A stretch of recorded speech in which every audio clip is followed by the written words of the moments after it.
அப்பொழுது அமைதியாக இருந்ததாம். அப்ப இந்த கருந்தமலையில் இவ்வளவு சிறப்பாக தீர்த்தம் வருவதற்கு காரணம் யாருடைய அருள் தெரியுமா?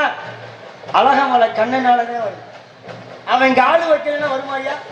ஆகையினாலே அழகர்மலை தீர்த்தமும் ஒன்றுதான், நம்மளுடைய கருந்துமலை தீர்த்தமும் ஒன்றுதான். 7 கன்னிமார்கள் அருள் கொண்டு நமக்கெல்லாம் இன்பமாக காட்சி அளித்து என்ன கேட்கிறோமோ அதையெல்லாம் கொடுக்கிறார்கள். ஆகையினாலே அந்த அழகர் மலையோடு சேர்த்து இந்த கருந்தமலையை வணங்க வேண்டும்.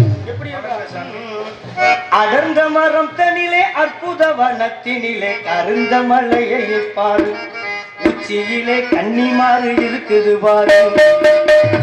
அடர்ந்த மரம் தனிலே அற்புத வனத்தினிலே கருந்த மலைகளை பாரு, உச்சியிலே கன்னிமாறு இருக்குது பாரு. உத்தமையும் பத்தினையும் பாடகனே ஓடி வரும், ஓடி வர இங்குதனை பாரு. ஐயா ஓடி வரும் தெய்வம் தானே.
பாரு